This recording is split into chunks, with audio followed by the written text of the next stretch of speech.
Hello friends, આજે આપણે બનાવીએ ખીચિયા પાપડ.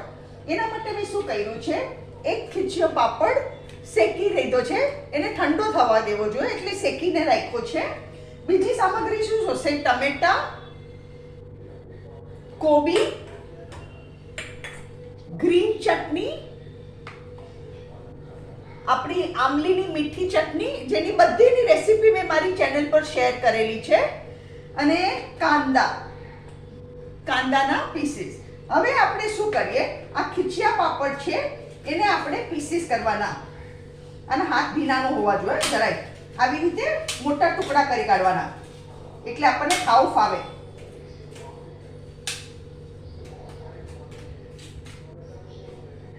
આ જો, આ આપણા ખીચિયા પાપડ. હવે મેં શું કર્યું છે, અહીંયા 1 ટીસ્પૂન તેલ અને 1 ટીસ્પૂન બટર એને ગરમ કરી કાઢ્યો છે.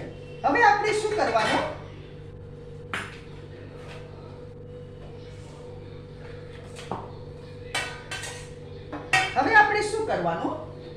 આના ઉપર છે ને આપણે બટર લગાડવાનું. ખીચિયા પાપડ ઉપર આપણે બટર લગાડવાનું. એટલે તેલ અને બટર મિક્સ છે એટલે છે ને, બટર એકલો ગરમ નહીં કરવાનો, અને તેલ નાખીને ગરમ કરશો ને તો બટર બર્ન નહીં થાય, ને તો બટર જરા જલી જશે. આવી રીતે આપણે એને બટર લગાડવાનું ખીચિયા પાપડ ઉપર.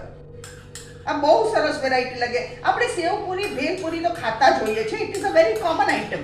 આ એકદમ નવી વેરાયટી છે અને એકદમ ડિલિશિયસ લાગે. બટર નાખી દીધો. હવે આપણે શું કરવાનું ફ્રેન્ડ્સ, આમાં મેં બટર નાખ્યો છે. હવે આમાં કાંદા ભભરાવાના. આ કાંદા મેં ભભરાવ્યા.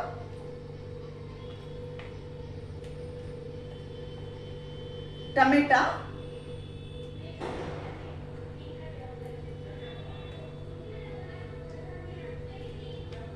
ભભરાવ્યા. હવે કોબી.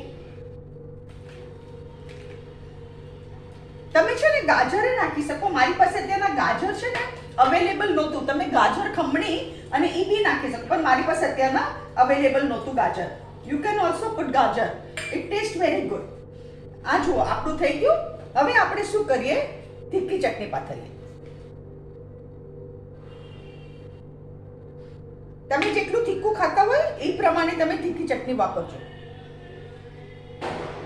આની રેસીપી મેં મારી ચેનલ પર શેર કરેલી છે, અને આમલીની ચટણીની બી રેસીપી મેં શેર કરી છે.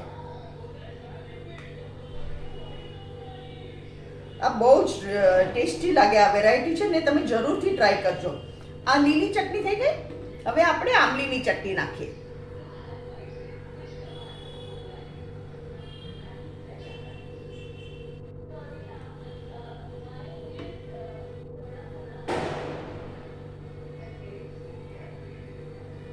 મને જરા આમલીની ચટણી વધારે ભાવે એટલે મેં વધારે નાખી છે. તમે તમારી હિસાબે નાખી શકો.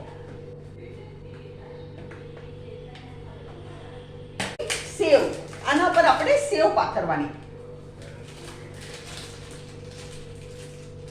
આ બહુ ઈઝી ડિશ છે. ખીચિયા પાપડ એક શેકીને રાખવાનો, એટલે પછી તરત કરવાનું એમ નહીં. બંનેને ઠંડુ થવા દેવાનું એટલે આપણે કડક કરીએ, આપણે ભૂકો કરી શકીએ.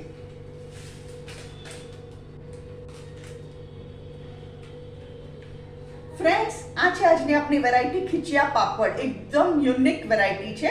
તમે જરૂરથી ટ્રાય કરજો. કમેન્ટમાં જરૂરથી લખજો તમને મારી વેરાયટી કેવી લાગી, અને મારી ચેનલને જરૂરથી સબસ્ક્રાઇબ કરો.